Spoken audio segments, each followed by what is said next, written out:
Deep Sea Embers Chapter 406 to 410. In the serene solitude of the graveyard, the grizzled caretaker, a seasoned guardian of the dead, craned his neck upwards once again, casting a wary glance in the direction of the nearby guardhouse. He had previously dispatched a hasty message to the cathedral, a high-priority report about an uncharacteristic agitation amongst the corpses within the confines of the mortuary. However, his alert had met with nothing but stony silence. It seemed apparent that the silent cathedral, likely engulfed in its own flurry of problems, could spare no effort to address the peculiar occurrences at his modest graveyard. After all, the entire city was now blanketed in an odd, dense fog, and the sun had inexplicably vanished from the vast sky above. The cathedral was undoubtedly engrossed in dealing with these larger, more pressing matters. "Seems I'm all alone in this," the elderly caretaker uttered to himself, a note of resignation in his voice. He tugged his coat tighter around his body, the soft leather and the metal plates embedded within rubbing together to create a faint, yet distinct, noise. He observed with a mixture of curiosity and unease, this fog's reach is too far and wide. The slight sounds of friction and clattering disrupted the prevailing silence in the cemetery. Underneath the oppressive haze, the coffins arranged on several nearby mortuary tables appeared to quiver subtly. "Can't you folks rest in peace, given that I stand guard over you night after night?" The old caretaker scowled, gingerly hoisting his firearm. He was fully aware that these bodies, which had lain quiet and still for days, were now oddly active, due to the ominous fog. He felt helpless against this inexplicable phenomenon. The only option available to him was a grim one: to wait for them to rise, only to return them to their eternal sleep with the aid of his bullets. As he was engaged in these somber thoughts, an unusual noise, different from the eerie stirring within the coffins, abruptly pierced the silence, snapping the old man's attention. He reacted swiftly, his eyes darting towards the narrow path leading to the cemetery's entrance. Emerging from the other end of the path was a small figure, appearing as a bobbing sphere akin to a snowball, as she stumbled forward. "Guardian Grandpa. Please help me, Guardian Grandpa. Are you there?" The voice of the bobbing figure echoed through the graveyard, carrying with it a desperate attempt to contain her rising panic and anxiety. "Annie." The grizzled caretaker, taken aback, instinctively bellowed through the fog towards the girl. "Quick, come this way, not that." The young girl, who had charged into the cemetery in a state of extreme fear, finally caught sight of the old man standing near the guardhouse. A wave of relief washed over her scared, anxious face, and she sprinted towards him. "Guardian Grandpa, I'm so glad you're here. What on earth are you doing outside in such dangerous conditions?" The old caretaker had no time to indulge in the girl's relief, immediately reprimanding her with a stern expression.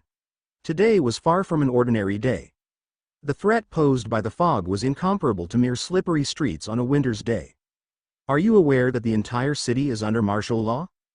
I got separated from everyone else." Annie recoiled slightly at the harshness in the old caretaker's voice but quickly began to explain, her hands flailing animatedly as she did so. "Our teacher had taken us on a field trip to the museum, and when we were leaving, we encountered this intense fog. Our teacher tried to lead us to the nearest shelter for the night, but before I knew it, they had all vanished into the fog." The old caretaker stared at her in astonishment. "Vanished into the fog?"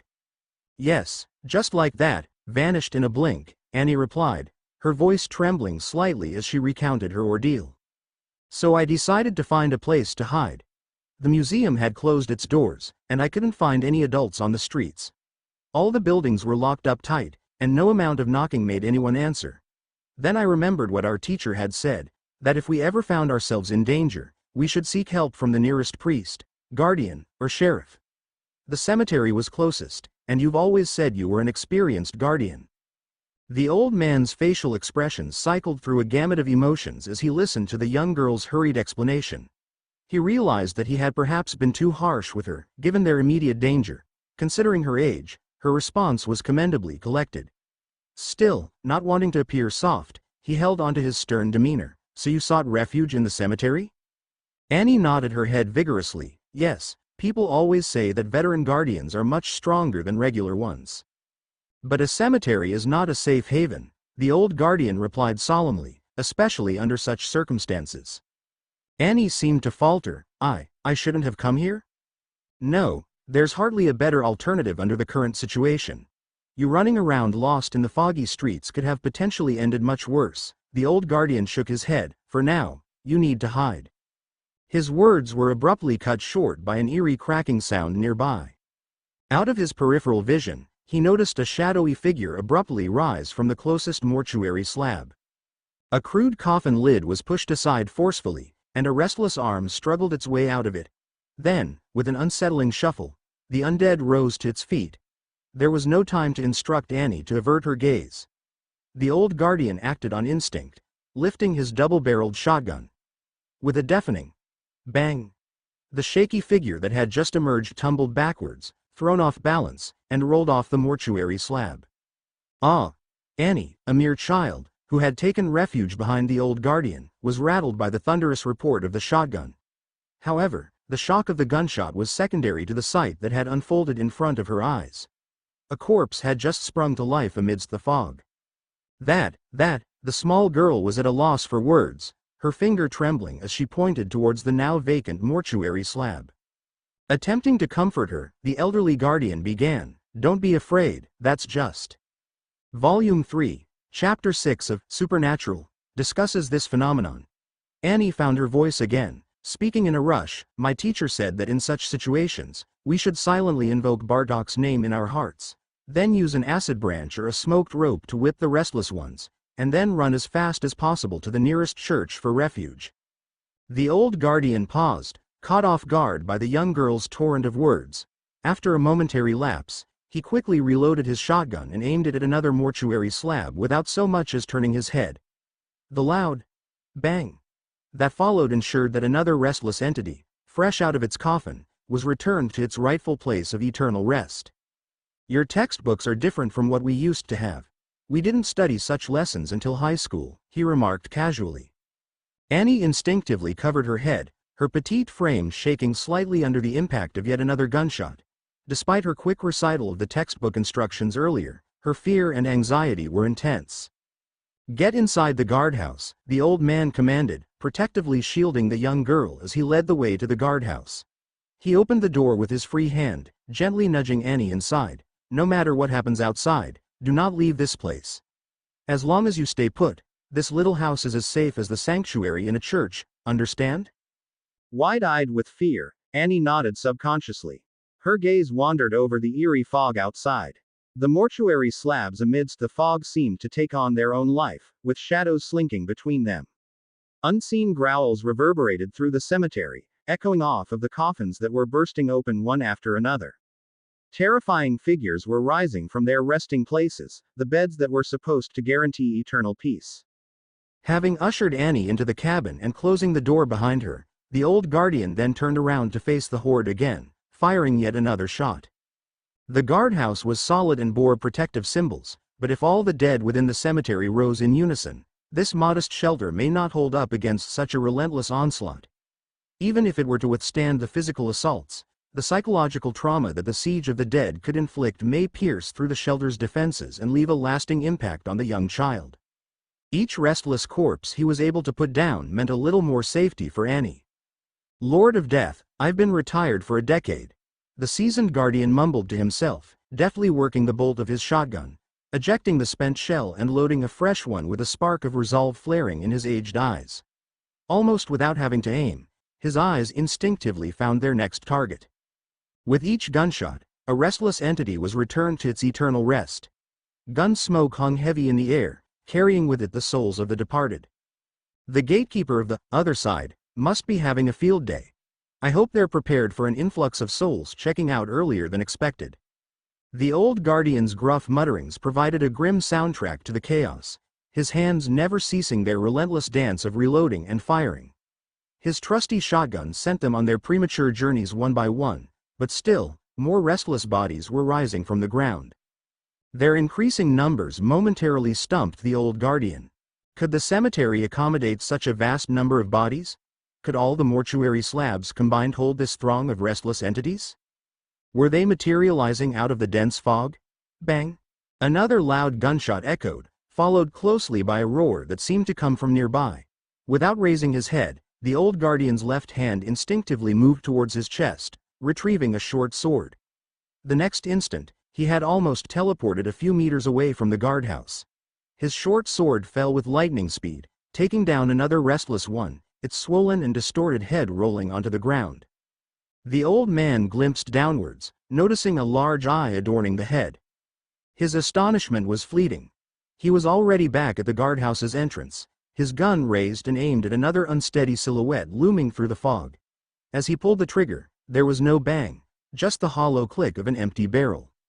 A momentary flicker of concern passed over the old man's face.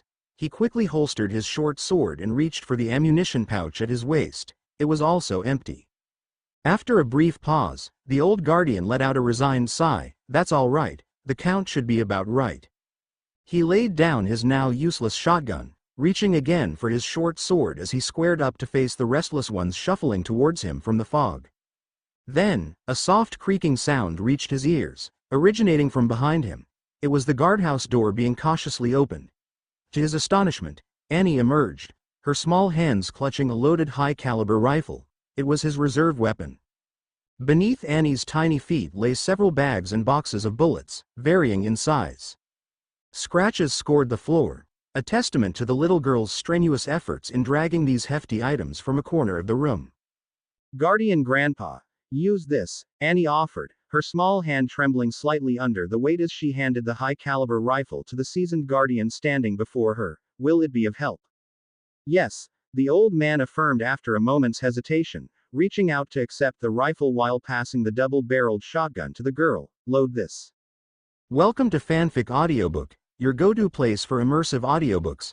If you enjoy the content, don't forget to like the video and subscribe to our channel for more amazing stories. The constant, thunderous eruption of gunfire had brutally ripped apart the peaceful serenity that once blanketed Cemetery No. 3. The fire that spewed forth from the barrel of each gun served as an impromptu, flickering illumination amidst the murkiness of the persistent fog. Each burst of flame exposed the grotesque figures that seemed to materialize continuously from within the mist, only to tumble lifelessly one by one in the wake of the sacred fire and the relentless hammering of the bullets. Their fallen bodies leaked an ominous, dark substance that smeared the path below. Evidently, these entities were no longer the mere, restless corpses they had once been. They had morphed into something far more wicked, unknown, and horrifying, and they needed to be eradicated on the spot. The aim of the aged man was unerring. The grotesque figures appearing from the fog were akin to slow-moving reptiles in his eyes. Despite the thick fog obstructing his view, his shot found its mark every time, taking them down with a single bullet. In truth, his proficiency with a short sword was even greater, but the old man understood that he must avoid, as much as possible, an early close-quarters battle with these monstrosities. He was well advanced in years, and even the experience accrued over a lifetime as a soldier could not compensate for the physical toll of aging. The monsters seemed to come without end. Once trapped in hand-to-hand combat, he knew he couldn't fend off the creatures on the other side of the path. He had to be shrewd, conserving as much energy as possible while dispatching as many creatures as he could to buy precious time. He held on to the hope that the cathedral and the city-state authorities would soon act and reinforcements would arrive. Regardless of where the help came from, he was adamant that this city would not fall into the grip of this unnerving fog. From a distance, the faint crackling of other gunshots could be discerned as well, signaling his peers from the other graveyards were also experiencing great difficulty from their end. "Guardian Grandpa," cried Annie, handing the reloaded rifle back to the old man. Her eyes, wide with nervous anticipation, darted towards the source of the distant gunshots. "Can you hear that? There are gunshots coming from elsewhere. Could it be that help is on the way?" "No, those are the guardians from Cemetery No. 4 and No. 2, the old man replied, raising the barrel of his gun. He took aim and fired, his shot splintering another grotesque skull that had just materialized from the fog. He continued speaking without turning to look at her, "But don't worry, help is surely coming from the church." "I'm not afraid," Annie tried to assert, her voice shaking slightly.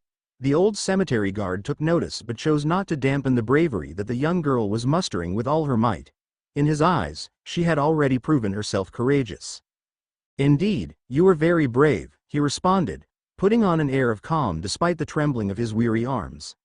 "Tell me, how did you learn to do this? Who taught you how to load bullets into the rifle and the shotgun?" My mother owns several guns. She keeps them mounted on the walls of our bedroom and living room, Annie disclosed as she hurriedly loaded bullets into the double-barreled shotgun's tubular magazine. When my father failed to return home 1 year, my mother decided to arm herself. She said we needed to protect our home. Ow. Suddenly, the catch on the magazine sprung open, and the sharp edge of the metal sliced through the little girl's finger, leaving behind a nasty cut and eliciting a surprised yelp from her. But, the very next moment, she used another finger to push the spring back into place, presenting the loaded shotgun to the elderly man. Here you go. The old guardian took note of the blood smeared on the gun and heard Annie's cry of pain. However, he merely fell quiet for a brief moment before tossing another firearm towards her. Load this. And so, the thunderous roar of gunfire filled the air once more. The stooped figure of the elderly man, dressed in black, was akin to a gnarled tree standing tall amidst the dense fog. Conversations between him and Annie became increasingly sparse, replaced by the sound of ceaseless gunfire and the growing seriousness of their situation. Silently, he began to keep track of the number of monsters he had slain and the number of times Annie handed him a loaded firearm. The last box of bullets, he murmured under his breath. Grandpa, it's the last box of bullets. Annie cried out almost simultaneously, echoing his sentiment. I know, replied the old man without turning around. He swiftly took care of a grotesque creature that had nearly reached the front of the cabin, then gestured behind him. Load the shotgun, place it along with the remaining bullets at my feet. Go under my bed. You will find a deep brown box. It contains spare ammunition. Okay. Deep brown box, spare ammo. Annie repeated his instructions rapidly. She then pushed the gun and the bullets outside the door before turning to rush into the house. Quietly, the old man looked down at the shotgun and the bullets at his feet. He slowly rotated his body, reached out to gently close the door, and pulled a short sword from within his cloak. He thrust the sword forcefully through the door latch from the outside. Almost instantly, he could hear frantic footsteps within the cabin, followed by a series of urgent knocks on the door and the girl's desperate cries. This will be the last time I deceive you, the old man whispered to himself. The elderly man swiftly dispatched the closest mutated creatures with a single gunshot, then deftly spun around. With the support of the doorframe, he launched his hunched body into the air. Mid-leap, his free left hand reached into a hidden compartment above the door frame and retrieved a black cane. Before he could fully touch the ground again, he swung the cane at another emerging monster, shattering its skull, and landed smoothly on the ground. His eyes scanned the surrounding dense fog as he swung his cane in a wide arc, shaking off the monster's blood that had tainted his weapon. With a forceful stab into the ground, a metallic click sounded from the cane as it activated the hidden blades on both ends. As the blades emerged, the old guardian was flooded with memories of brave battle cries and courageous roars from his past. These heroic echoes drowned out the ghastly noises emanating from the cemetery. With determined eyes, he stole a final glance at the house behind him and the compartment intended to be his weapon's final resting place. Like many retired soldiers, he had chosen to position his lifelong weapon above the last door he was destined to guard in his retirement. He never anticipated he would once again fight alongside this venerable companion in such dire circumstances. We stand guard at a door, we are the guardians of Bartok. His back still stooped, the old man stood amidst the chilly, dim fog. He slowly turned around, his eyes fixated on the grotesque figures emerging from the fog, and he recited the ancient oath passed down from the generations of guardians before him. We vow to guard the border of life and death, so the dead may rest and the living may know peace. His words seemed to agitate the monstrosities in the fog. Countless figures began to cross the path, hurtling towards the still-standing hut.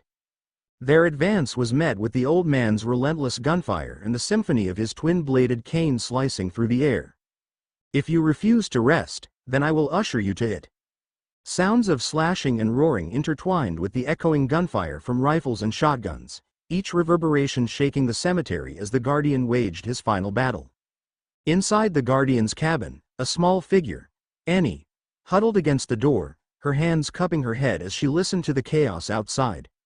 Her quiet sobs gradually escalated into heart-wrenching wails, punctuating the cadence of the resounding gunfire. At 12 years old, she was again deceived by the man she trusted, her grandpa caretaker. Meanwhile, in the frosty waters of Frost, The heavy fog was not limited to the airspace of the city-state alone.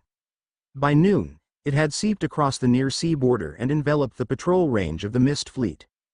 The fog was so dense and sinister that even the Mist Fleet, with its supernatural aura, was compelled to maintain a high level of vigilance. Aboard the Sea Mist, Captain Tyrion stood before a vast porthole, his eyebrows knitted together as he gazed at the wall of fog that seemed to cage them in on the open sea. His first mate, Aiden, approached him from behind, providing a somber situation report. As of the current moment, our communication with Cold Harbor, Ice Bay, and Pirate Island has been heavily disrupted. There's been no response on any frequency. We're barely maintaining sporadic contact with Frost's navy and port area. The fog has extended to at least 100 nautical miles beyond Frost. Furthermore, Aiden continued, according to the report from our scout ship sent to the fog's edge, the fog has ceased spreading, and its density hasn't increased any further. However, all attempts to navigate out of the fog have proven futile. Every ship that has tried to exit the fog-ridden area has merely ended up circling in place, unwittingly returning to the fog's murky depths. What about the observatory? We still can't determine the correct star positions, First Mate Aiden replied with grave concern. It's as if a foggy lens has suddenly been placed between the spirit world and the deep sea, causing all observed stars to appear as double images. Moreover, the mental strain induced by stargazing has intensified dramatically. It's now impossible to observe for extended periods. Seems like the blockade is complete. Frost and its surrounding waters have been cut off from the normal world outside, Tyrion stated impassively, his single eye mirroring an unwavering calm. We shouldn't waste energy trying to break free. Blockade? Who could have imposed this blockade? Think, Aiden, do you really need to ask? Tyrion turned to look at his first mate. Aren't the cultists, those fanatics worshipping the Lord of the Deep Sea, responsible for the recent chaos? I know, Aiden replied, his eyes wide and a look of disbelief etched on his face. But can a mere group of cultists really stir up such an enormous upheaval? A mob of fanatics might not possess such power, but the Lord they serve is a different story, Tyrion responded, his hand gripping the railing in front of him as he spoke in a low voice. The Lord of the spiritual deep sea, manipulating space-time, disrupting the stars, could this be the influence of an ancient god? At these words, Aiden swallowed nervously. So, are we truly facing off against the might of an ancient god this time? Aiden queried. Does it frighten you? A little, Aiden confessed, managing to crack an awkward smile despite his apprehension. But there isn't much of a choice. That's just the way the world works. Actually, when I reflect on it, it doesn't seem all that daunting. We all had to toughen up and confront the old captain in the past, and at least now he's on our side. All right, enough, Tyrion breathed a light sigh, making a dismissive gesture towards his first mate. After our lengthy absence from Frost, it seems we may be stirring up significant commotion in these waters once again. The sound of the steam whistle, deep, commanding, and resonant, reverberated across the vast expanse of the sea. It was as if a hallowed cloud of steam had been expelled from the heart of the ship, causing the gargantuan chimney of the sea mist to shudder. This invisible force also rippled through every intricate pipeline that snaked within the steel beast, triggering a symphony of action. The steam whistle's wail was reminiscent of a war horn rallying the troops for battle, and indeed, it elicited a similar response from the ship's crew. Machinery groaned and whirred as hoists were employed, loading propellant charges and weighty shells into the concealed ammunition storage beneath the imposing gun turrets. Steam pipes let out a relentless roar, channeling the revered vapor to essential mechanisms and parts of the ship that had been sanctified.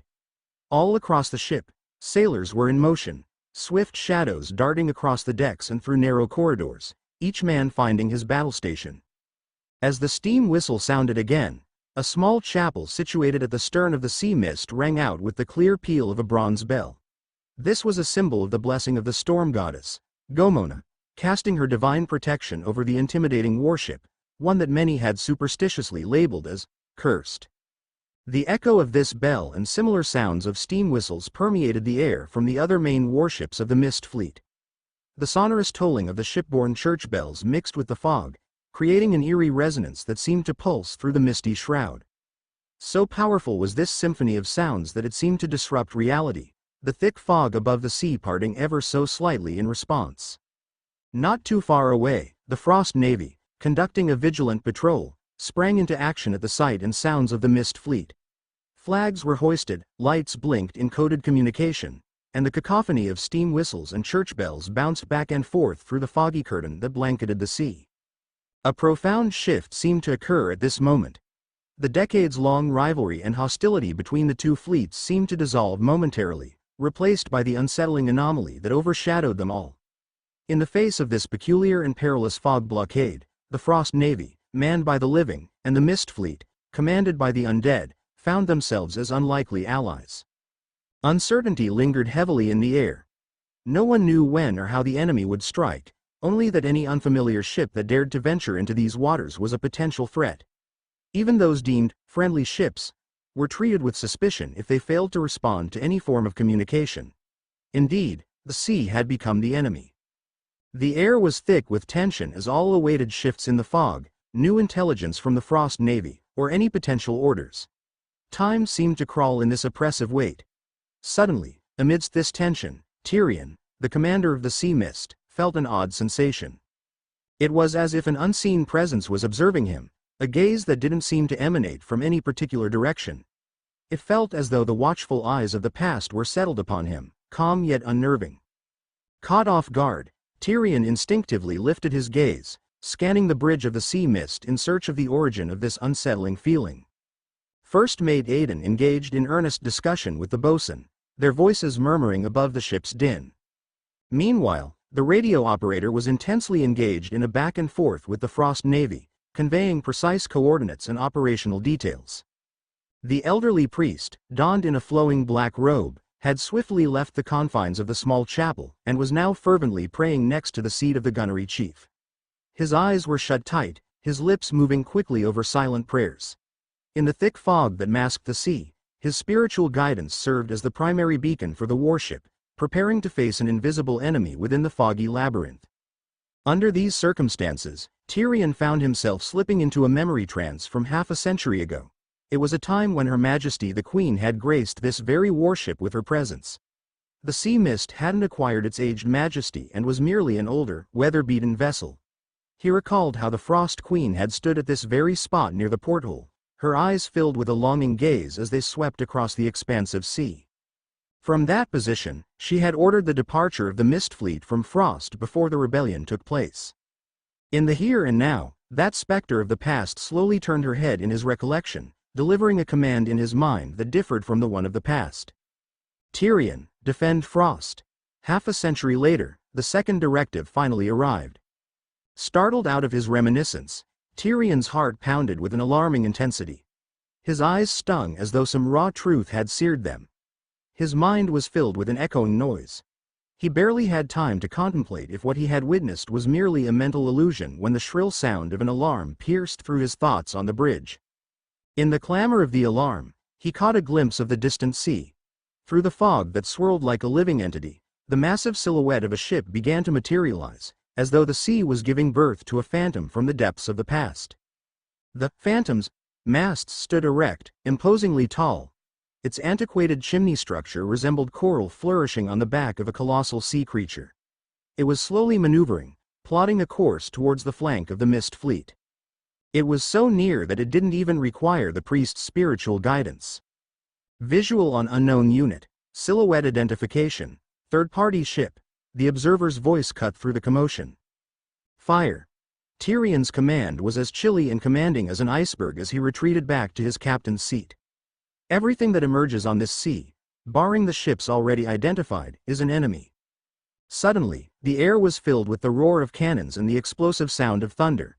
On the Sea Mist, the three main turrets, positioned ideally for firing, unleashed their deadly payload. The heavy armor-piercing shells were ejected from their barrels with a thunderous reverberation. They transformed into flaming meteors in the thick fog, blazing through the sky before brutally crashing into the emerging silhouette of the ship in the distant fog. Almost in synchrony with the attack initiated by the Sea Mist, the fog echoed back with successive roars of cannons. The resonating sound was akin to the grumble of distant thunder. In the wake of this thunderous chorus, fiery streaks pierced through the foggy curtain, hurtling towards the vicinity where the Sea Mist lay. Tyrion sat in the captain's seat, an island of tranquility amidst the chaos. His eyes narrowed in concentration as his mind hummed with calculations, analyzing the trajectory of the incoming shells. Antiquated 356mm main guns, 4 triple mounts. Which old friend could it be launching this attack? Could it be the Duke of Roon, which once stood guard for the Queen? Or the Knight, which had shown exemplary courage in the stormy confrontation against the offspring of the deep sea, only to meet its watery grave? Or could it perhaps be the Warrior? The whistling sound of the incoming shells was like the chilling wail of a banshee, the thunderous impact shattering the tranquility of the sea surface. Huge plumes of water, as tall as several-story buildings, were thrown up by the massive explosions. The thick fog clinging to the sea surface was ripped apart by the shockwave, morphing into countless ghostly swirls. Remarkably, not a single shell from the enemy landed close to the sea mist, and the initial round of gunfire from the sea mist had met with similar fate. "It's the Knight. Be wary of its side rapid-fire cannons." Tyrion's voice was soft, but it carried to every sailor's ears with clarity. At this range, those rapid-fire cannons could prove to be lethal. Increase steam core pressure, extend the distance. "Aye. Increase steam core pressure, extend the distance," came the echoing response. The heart of the sea mist, nestled deep within its ironclad belly, responded with a low rumble, and the whole ship began to pick up speed, its hulking frame executing a slow turn. The nearby sea surface, littered with large chunks of floating ice, began to stir, spreading rapidly in all directions like a living entity. This flurry of activity appeared to shape a battlefield that favored the sea mist. As their ship started to maneuver, Tyrion noticed an abrupt flash of light outside the hull window on the opposite side, accompanied by a distant silhouette. First Mate Aiden was quick to announce, "Second ship spotted, radio unresponsive, not on the identification list." Before Aiden could even finish his sentence, another deep roar echoed from afar. "Third ship spotted, not on the identification list. Message from the Raven, they're already in combat with multiple adversaries." Communication from the Frost Navy, skirmishes have broken out near the city-state's coast. First and second main guns, focus on the Knight, third main gun and long-range auxiliary guns, handle other threats within range. Tyrion's voice, steady as a rock, resounded over the speaker. He continued to calmly observe the silhouette of the enemy ship within the dense fog, a ship that was relentlessly advancing and firing under the veil of floating ice. "Don't fret about the numbers. Every unfamiliar entity that emerges on the sea is an enemy. This is merely the beginning." First Mate Aiden took the reins and roared, "Follow the captain's orders, open fire on anything that emerges from the sea. Even if they've been resurrected, these old vessels are no match for the Mist Fleet. Keep firing." With these commands echoing from the bridge, the Sea Mist's main and auxiliary guns began a relentless salvo, round after round. Their blazing fury illuminated the chaotic fog again and again. Amidst the thunderous cacophony of cannons, more unidentified ships began to surface on this expansive battlefield at sea. Just as Tyrion had prophesied, this was merely the beginning. Frost's mirror image was ascending, the fog obscuring the borders of reality, and entities once sunk in this sea were intruding into reality in the form of replicas on a massive scale. Every emergent entity on the sea from this point forward was an enemy. "Let's create chaos." Aiden's booming voice reverberated within the bridge. This bald, muscular man had a near-savage grin adorning his face. It was clear that it had been a long time since he'd participated in such a thrilling battle. "Let's unleash all the bottled-up frustrations from the past 50 years, brothers. Let's show those weaklings in the Navy." Suddenly, Aiden's enthusiastic proclamation was cut off abruptly, as if an unseen hand had seized his throat. His eyes widened as they locked onto something in the distance, and a moment later, Tyrion understood the reason behind Aiden's startled reaction. Another ship's silhouette materialized abruptly from the dense nearby fog, charging into the battlefield with a speed mirroring that of a gusty wind and a lightning flash. This silhouette was unlike any of the enemies that had surfaced thus far, unlike any renowned ship within Tyrion's recollection. It was a solid mass of black fog, a corporeal shadow, an ethereal entity taking on the shape of a ship. It seemed like an eerie shadow reflected inversely from a mirror, tearing through the thick fog, howling as it headed straight for them. However, what rendered the crew of the Sea Mist speechless wasn't the shadow ship's ghostly form, but the shadow of that ship's silhouette mirrored on the sea surface. What they saw was unmistakably another ship, a ship engulfed in an eerie, luminescent green flame. A ghost ship that was even more haunting and horrifying than a specter in the eyes of the entire mist fleet. This twin ship, reflected in the sea as if by a mirror, materialized abruptly, screeching as it skimmed across the ocean surface. One emanating thick black smoke above the sea, the other radiating an ethereal green fire beneath the waters. It dashed past the sea mist, and in a heartbeat, it had already traversed to the opposite end of the battlefield. Tyrion would be ready to swear on his father's grave that he had never witnessed such an absurdly swift large ship in all his life. In the midst of the tumultuous cacophony of artillery fire, a mysterious ghostly doppelganger of a ship had mysteriously materialized. It charged fearlessly across the war-torn battlefield, right under the scrutinizing gaze of the embattled parties. Its presence seemed to arrest not only the crew aboard the Sea Mist but also left a noticeable impact on those imitation warships lurking deep in the mist, leaving them dumbfounded for a fleeting moment. Suddenly, from his peripheral, Tyrion caught Aiden's voice slicing through the deafening chaos. Captain, the one that just streaked past seemed to have also emerged from the obscurity of the fog. Should we launch an attack? Upon hearing Aiden's query, every eye on the ship's bridge swiveled to their captain. His words from moments ago still echoed in their minds. Anything unfamiliar that intrudes upon this ocean during battle is presumed to be an enemy. Attack my foot, Tyrion retorted after a few seconds of strained silence. Do we even stand a chance of catching up? And did you not witness the silhouette of that ship under the water? Aiden withdrew, a flicker of light playing off his bald head. After a pause, he admitted, yes, I noticed it. The shadow, it appeared to be engulfed in an eerie, ghostly flame. No sooner had the first mate's words dissipated than a deep, resonating rumble emanated from within the sea mist's hull. Concurrently, a sudden blast of the whistle from above the ship's deck rang out. This ship, its very essence altered by some mystical power, and once a protector of the vanished fleet, seemed to be autonomously acknowledging the first mate's observation. The ship has also picked up on it. Aiden surveyed his surroundings before turning back to Tyrion, his face a jumble of emotions. Captain, any thoughts on what that ship could possibly be? Maybe it's something my father had put in place, Tyrion replied, his tone heavy with seriousness. Don't question it too much. Let's focus on the ongoing battle. And send a word out to all our allies, including the Frost Navy, to refrain from obstructing that peculiar, forget it, given its pace. Tyrion's sentence was cut short as the sailor beside him, who was tasked with monitoring the radio, abruptly received a transmission. Rising to his feet, he announced, Captain, we've just received word from the Frost Navy's CL. They're reporting an unusual, super-speed ghost ship that has just shot past them, heading directly towards Frost. They're inquiring if it's one of ours. A tired sigh escaped Tyrion as he pinched the bridge of his nose. After a moment, he dismissively waved his hand. We can't reveal any details about the vanished to them. Simply say that it's an ally without offering any further explanation. Once things settle down a little, I will personally get in touch with him. Understood, Captain. As the cannons continued their ferocious symphony, the onslaught of fire and explosions within the mist didn't cease in the slightest, not even during this brief interlude. Amid the majestic spouts of water erupting in the distance, Tyrion's contemplative gaze pierced through the heavy fog blanketing the combat zone, quietly observing the direction in which the peculiar ship had just disappeared. I believe we just collided with something. From the porthole, Lawrence rushed back to his workstation.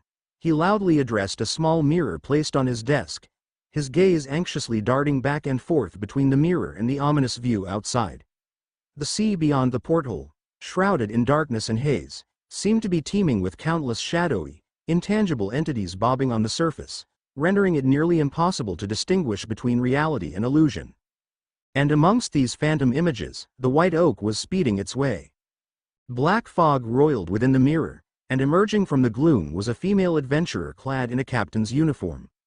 We didn't collide with anything, Martha assured him, her smile brimming with mirth. We almost did, though. An almost collision is still pretty terrifying. Lawrence snatched up the small mirror as he hastened towards the window, his words tumbling out rapidly, with no reference points. I didn't notice how fast we're going. What's our current speed? Exceptionally fast, astonishingly so. Insubstantial illusions can glide through the waves as swiftly as the wind. Martha answered, her smile unwavering as she met Lawrence's eyes through the mirror. Do you remember the promise you made to me years ago?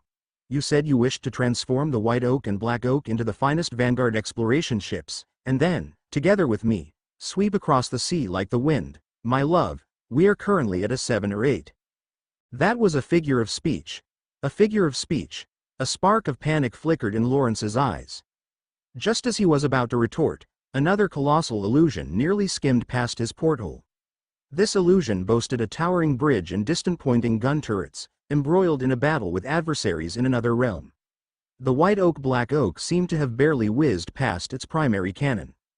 After a moment, Lawrence raised his hand and lightly tapped his forehead, sighing in resignation. Forget it, as long as we're safe.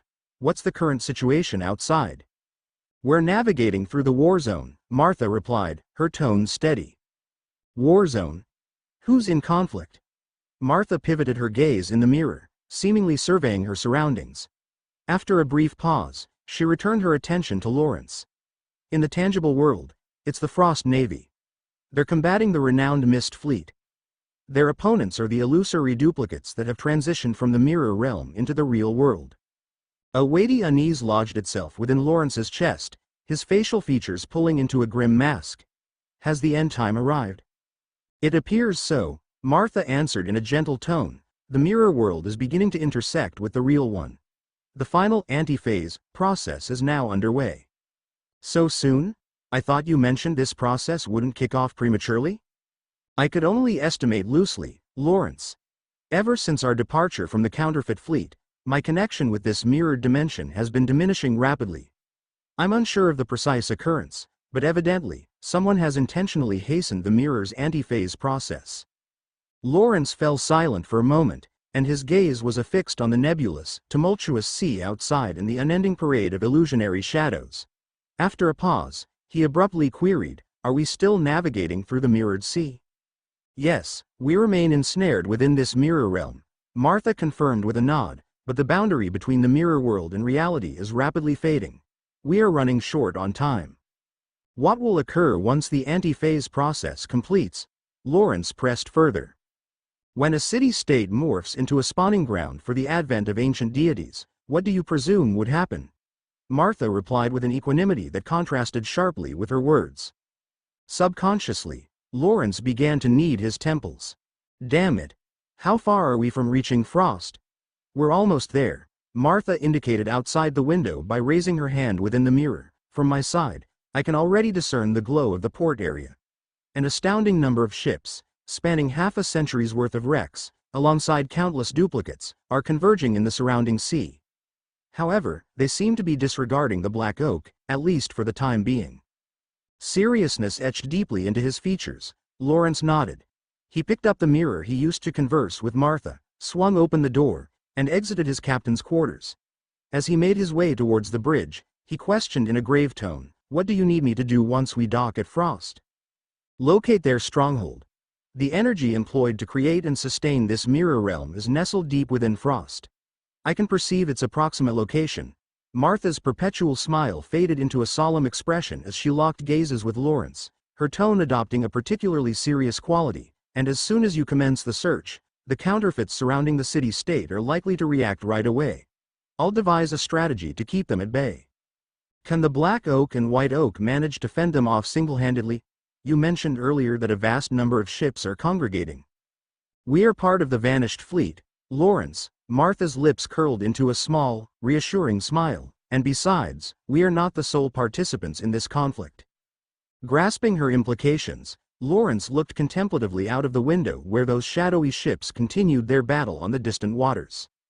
As the minutes ticked by, the boundary between the mirrored world and reality grew ever more indistinct. Soon, the entire sea, encompassing both the mirror Frost and real Frost, would be ablaze. I understand, Lawrence replied, withdrawing his gaze from the window. He continued his brisk walk towards the bridge, speaking again, but there's one last concern.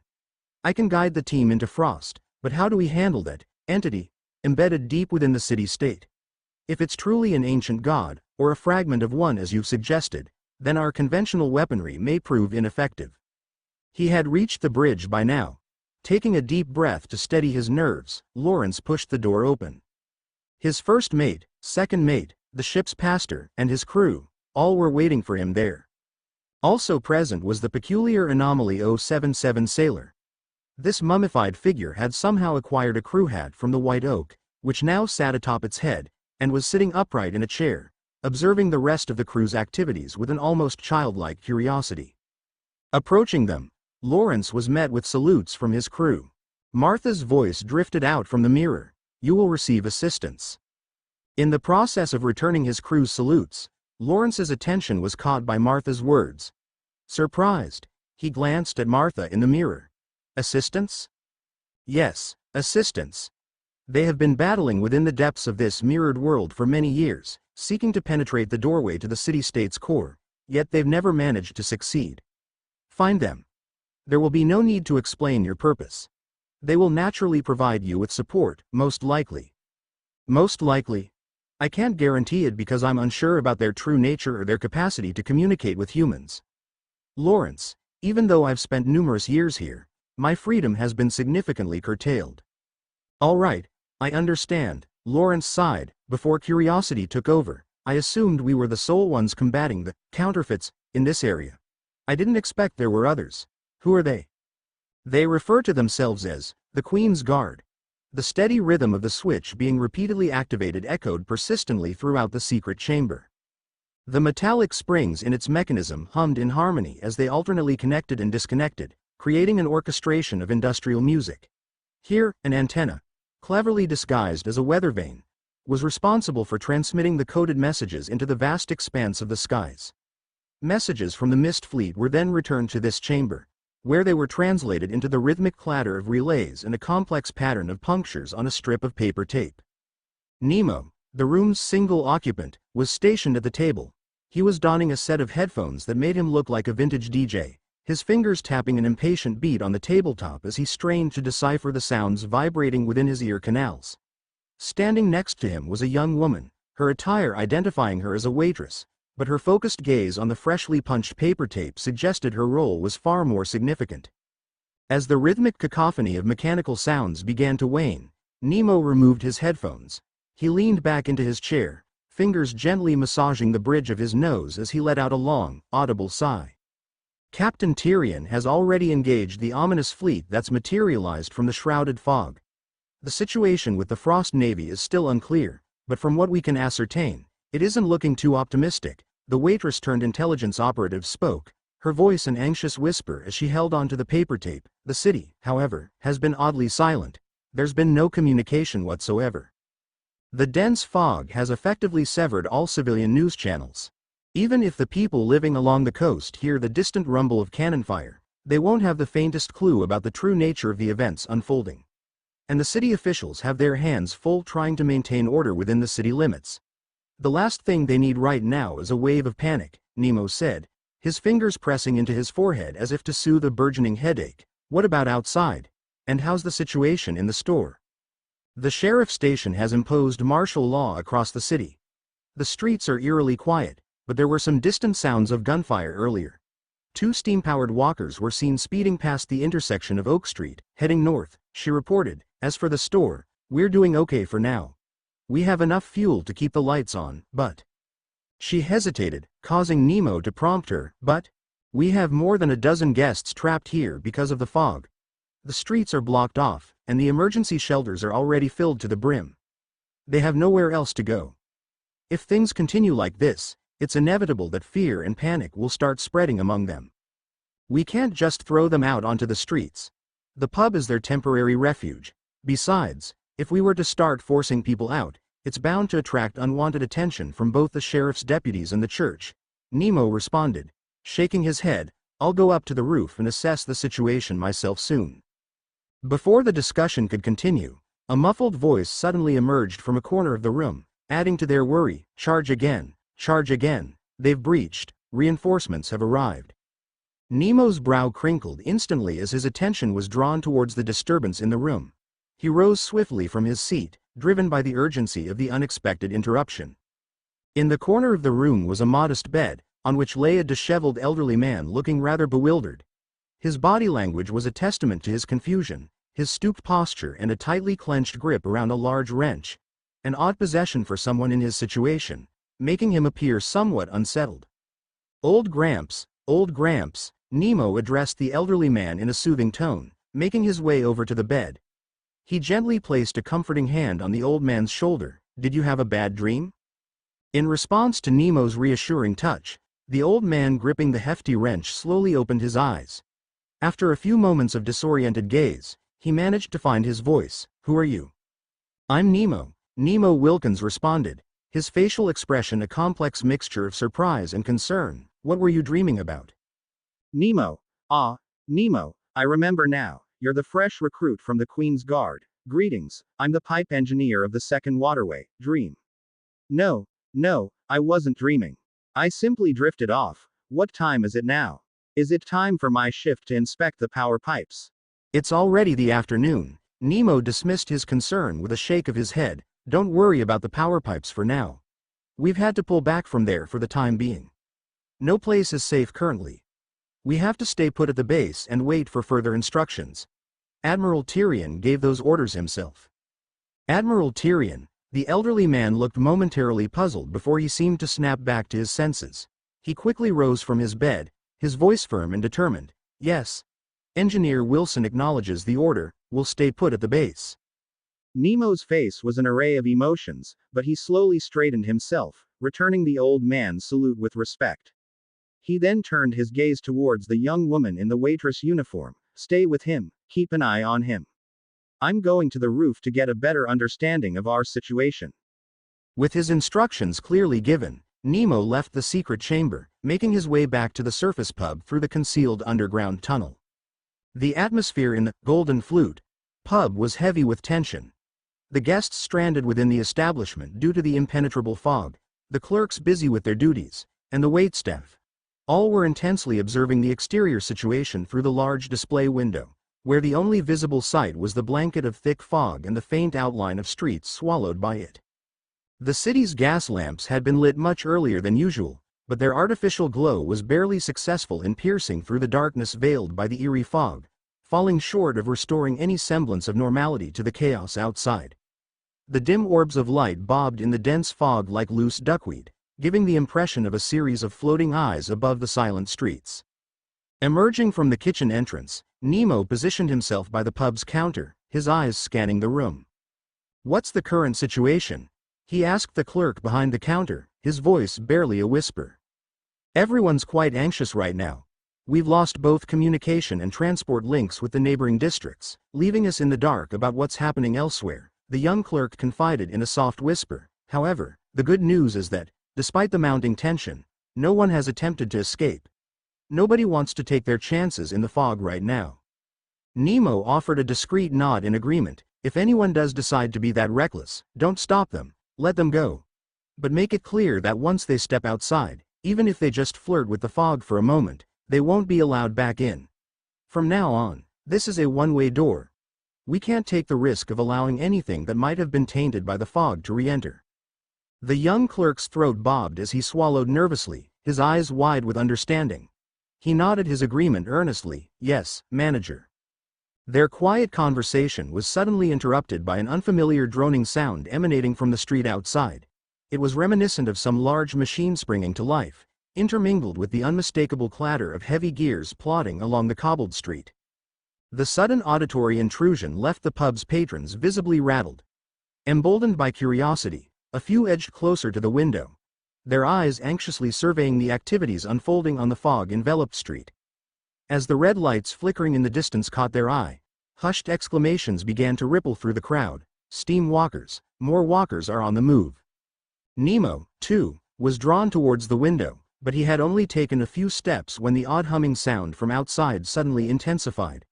Following that, a slightly distorted voice, amplified by a loudspeaker, started reverberating through the room. It was an announcement being broadcast from a device mounted on one of the steam walkers.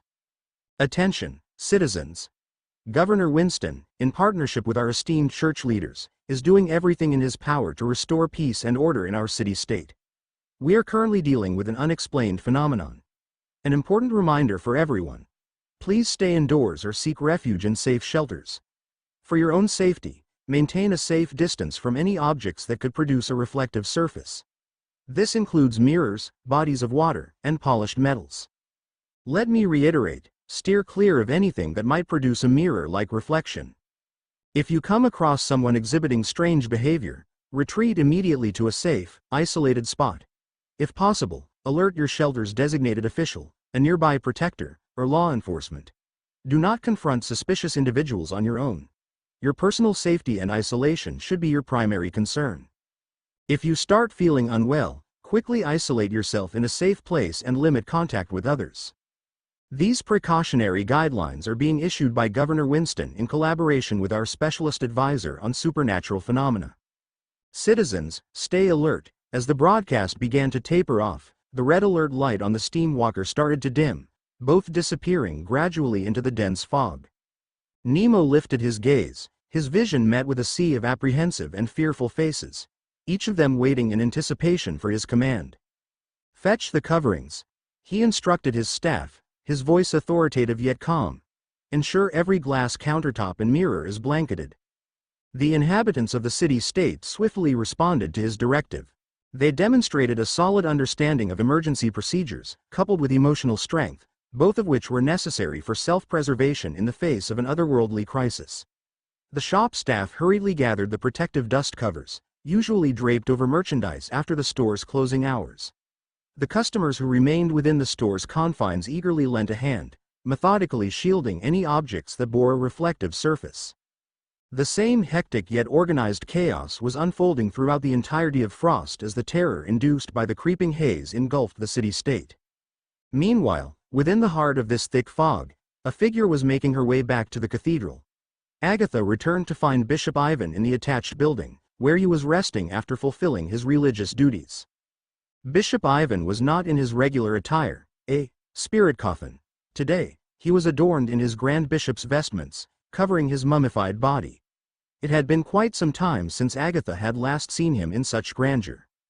Even this hollow shell of mine had to rouse and labor, Ivan stated, now fully dressed in his bishop's attire. He sank into an armchair, reaching out his arms to greet Agatha, who had just arrived. I've been immobile for so long. I feel like I'm crumbling to dust. If you still have a physical form that can't crumble, Agatha replied dryly, what's the latest situation? The current state of affairs, that's what everyone wants to know, it's grave, came Bishop Ivan's gravelly, resonating voice from beneath his wrappings. Imposters have breached our city walls, and creatures that once lurked in the shadows are now revealing themselves. In recent events, several of our graveyards have been violated, and it appears that the enemy has been utilizing locations storing the dead as portals into our realm. Reports from City Hall have also detailed gunfire heard across several lower city streets. At sea, our naval fleet is already locked in battle with monsters emerging from the ocean's depths. The enemy has launched a full-scale offensive, but what's more troubling than their onslaught is our inadequate understanding of this catastrophe, or rather, this conspiracy. The heretics hiding in the shadows, how could they have orchestrated all of this, and where are they concealing themselves? With these words, Bishop Ivan slowly raised his head to meet Agatha's watchful eyes. What have you unearthed from below? Your countenance suggests you found something of significance. I wasn't able to find the heretic's lair, but I did uncover a piece of information that's even more alarming. Taking a slow, measured breath, Agatha paused momentarily before whispering, our metal mines were depleted decades ago, perhaps even earlier than we initially thought.